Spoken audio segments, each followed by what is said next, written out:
The following charges are afforded to Khalid Sheikh Mohammed, the alleged co-conspirator and orchestrator of the September 11, 2001 terrorist attacks. The charges are coming from this Combatant Status Review Tribunal input and recommendation for continued detention under the Department of Defense control for Guantanamo detainee, ISN US 9KU-1000Z4DP, Khalid Sheikh Mohammed.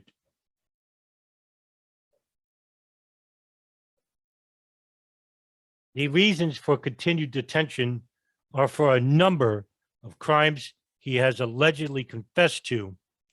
Take note that all of these charges that he is currently being prosecuted for came under the duress of torture, whereas the CIA calls it enhanced interrogation techniques, including being waterboarded 183 times in 3-week period. Khalid Sheikh Mohammed is a senior operational planner, recruiter, and financier for Al-Qaeda's global terrorist network. He was the mastermind of the September 11, 2001 terrorist attacks on the World Trade Center and the Pentagon. Khalid Sheikh Mohammed has described himself as the head of Al-Qaeda's military committee, and the detainee has specifically stated he is the enemy of the United States. These charges will be read off the JTF, the Joint Terrorism Force, Gitmo detainee profile. Charge 1, Al-Qaeda operations and plans. Detainee is one of Al-Qaeda's key operational planners linked to a majority of Al-Qaeda's major international operations. September 11, 2001 hijackings, 2,973 killed, 24 missing and presumed dead. At a meeting in Tora Bora arranged for by deceased Al-Qaeda military commander Mohammed Atef, aka Abu Hafs al-Masri, Khalid Sheikh Mohammed presented Osama bin Laden with the idea for various terrorist operations, including his rendition of what became the September 11th hijacker plot. Bin Laden requested detainee to formally join Al-Qaeda, which detainee stated he declined. In late 1998 or early 99, Bin Laden gave permission for detainee to proceed with the September 11, 2001 operation. At that time, detainee accepted Bin Laden's standing invitation to work directly with Al-Qaeda, swearing bayat, loyalty. Saif al-Adil remarked that Mohammed Atef arranged 4 cells to transfer and exchange communication between the leader, Mohammed Atta, of the hijackers and the base command. Khalid Sheikh Mohammed was in charge of the 2nd cell in Pakistan. Charge 2, 1993 World Trade Center bombing that killed 6 and injured 1,042. In 1991 or 1992, Khalid Sheikh Mohammed assisted his nephew, Ramzi Youssef, with planning an attack in the United States on the World Trade Center. In the fall of 1992, Khalid Sheikh Mohammed and Youssef had numerous telephone conversations discussing the progress of the operation, and for which Youssef sought additional funding.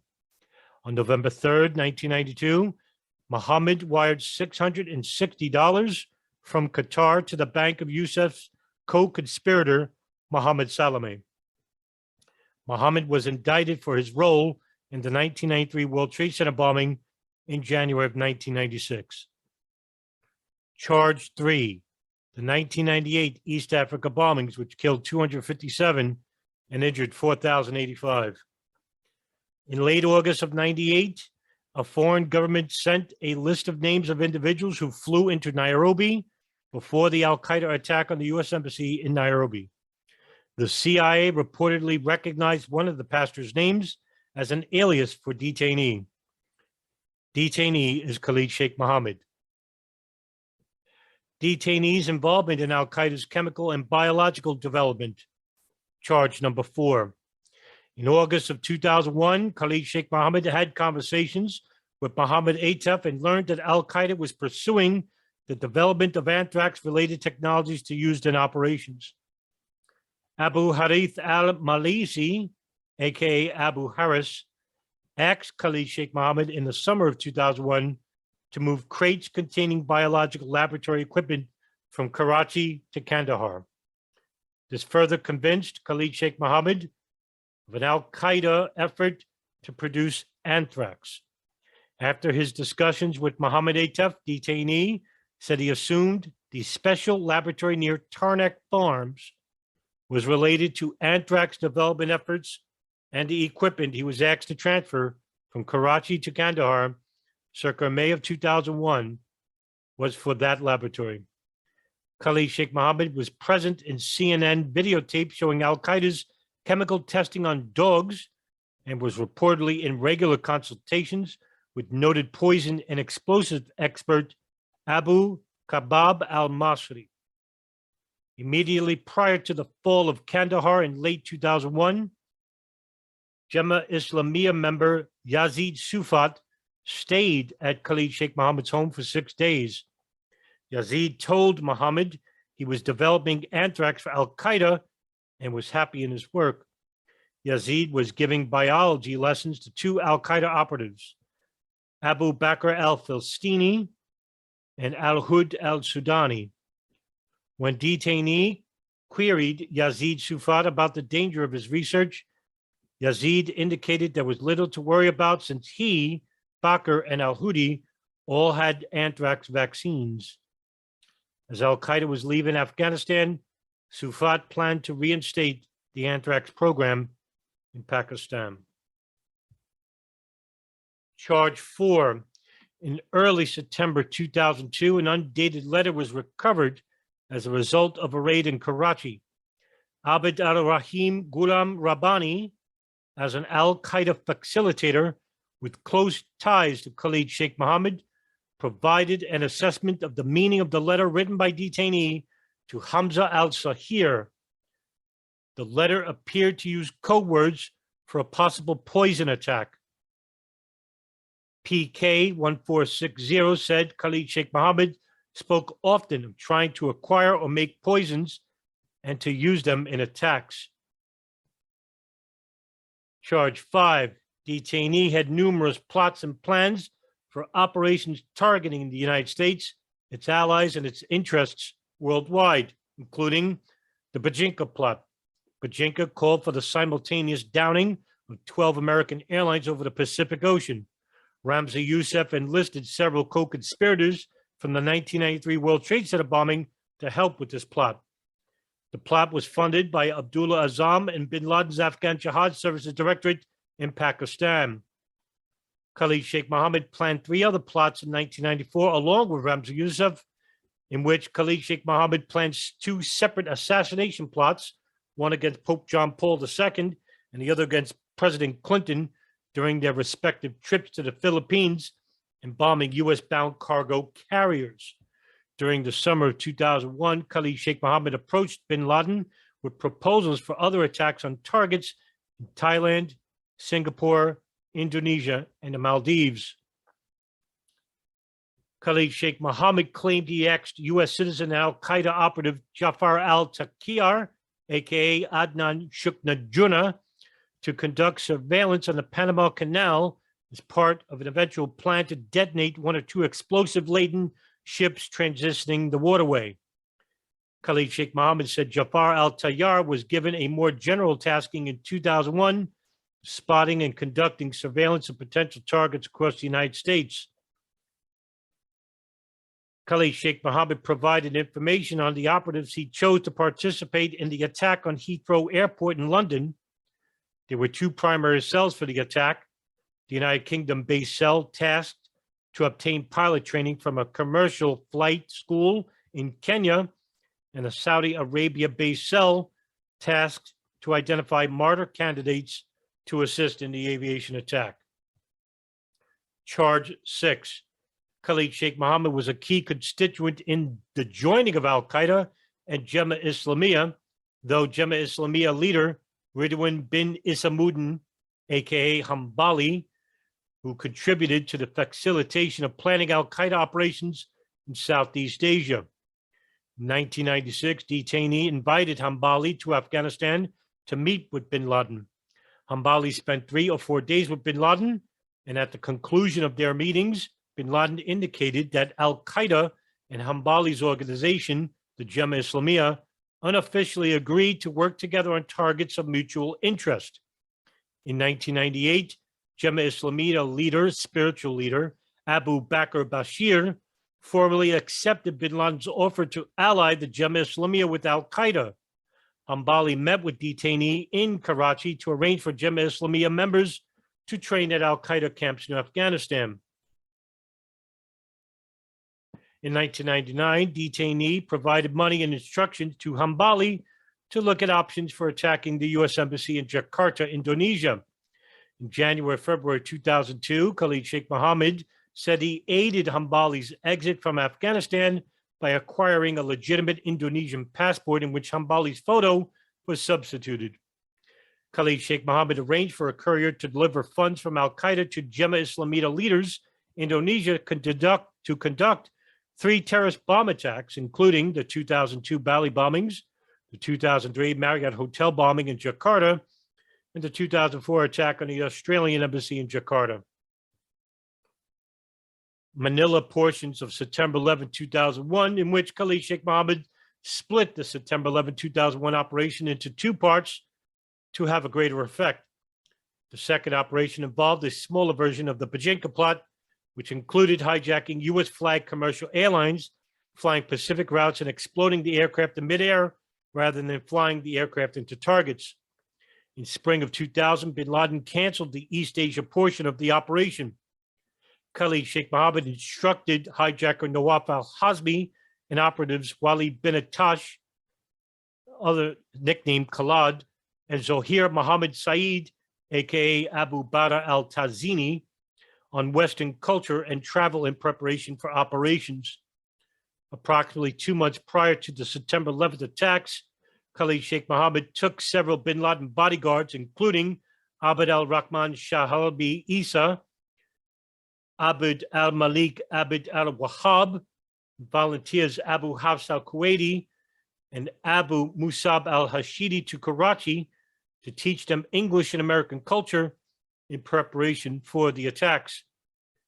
U.S. and Israeli embassies in Manila. In August of 2001, Khalid Sheikh Mohammed gave operative Mohammed Mansour Jabara $10,000 American and sent him to Manila, Philippines, to bomb U.S. and Israeli embassies. Jabara embarked on his mission one day before the September 11, 2001 attacks. It was to be a joint operation with Al-Qaeda supplying the suicide bombers and the funding, and Jemaah Islamiyah purchasing the explosives and making the plans. Khalid Sheikh Mohammed stated that as an enemy of the United States, he thought about the U.S. policies with which he disagreed and how he could change them. Khalid Sheikh Mohammed's plan was to make U.S. citizens suffer, especially economically, which would put pressure on the U.S. government to change its foreign policies. Targeting priorities were determined by initially assessing those that would have the greatest economic impact, and secondly, which would awaken people politically. Khalid Sheikh Mohammed discussed his involvement in the September 11th attacks with Abu Zubaydah. When Abu Zubaydah asked whether Mohammed had any other operations ready, Khalid Sheikh Mohammed replied that the September 11th attacks had been his dream and life's work. Khalid Sheikh Mohammed also noted that because he did not hit the White House during the September 11th attacks as intended, that he would somehow try to attack the White House again one day due to its symbolic value to America. Khalid Sheikh Mohammed told CIA interrogators that Al-Qaeda had planned to create a nuclear hellstorm in America. Jewish targets in New York, especially in early of 2001, at bin Laden's direction, Khalid Sheikh Mohammed sent Al-Qaeda operative Isa al-Bratini to surveil potential economic and Jewish targets in New York City. In late 2001, Khalid Sheikh Mohammed directed a plan for a commercial airplane to be hijacked and flown into the tallest building in California, using at least 2 separate shoe bombs to gain access to the cockpit. CIA and FBI headquarters and nuclear power plants in which Khalid Sheikh Mohammed, along with potential targets, considered CIA and FBI headquarters nuclear power plants in the U.S. and in the state of Washington as potential targets. Khalid Sheikh Mohammed deployed Ali Salah Muhammad Kala al-Masri to travel to the United States as an al-Qaeda sleeper agent with the mission to explore possibilities for hacking into mainframe computers of U.S. banks. Following on attacks in the U.S., Khalid Sheikh Mohammed intended for al-Qaeda operative Zacharias Moussaoui to participate in a follow-on attack in the United States unrelated to the September 11, 2001 attacks. In April of 2002, Khalid Sheikh Mohammed tasked al-Qaeda operative Ilmin Faris, aka Faris Iman, to provide a complete study on the procedure for entering cargo areas of airports. Detainee planned to hijack cargo planes and simultaneously fly those planes into several airport terminals across the United States. Khalid Sheikh Mohammed also tasked Faris to destroy the Brooklyn Bridge by cutting the suspension cables. Abu Zubaydah in early 2002 sent Binyan Ahmed Mohammed and operative Jose Padilla to Khalid Sheikh Mohammed to discuss future operations in the United States. Mohammed directed Padilla to travel to Chicago, Illinois, rent an apartment, and initiate a natural gas explosion to cause the building to collapse.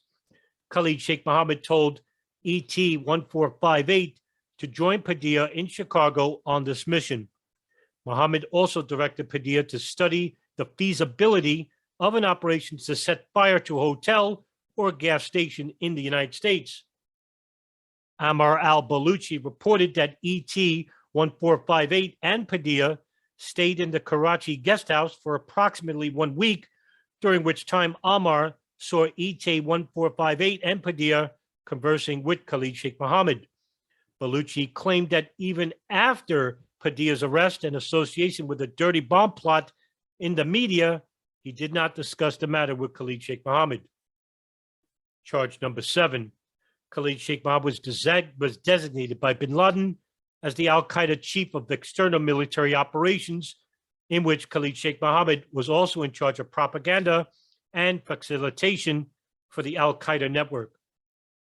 Senior al-Qaeda operative Abu Zubair al-Halili stated that Khalid Sheikh Mohammed was in charge of operational planning and execution for operations external to Afghanistan.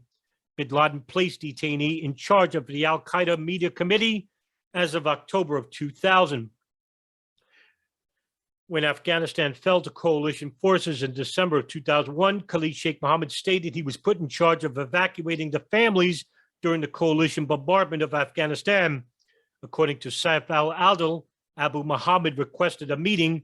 The meeting was held on the Saturday after Mohammed Atef's death, probably around November 17, 2001, to select a new emir and to make decisions on the evacuation of the families.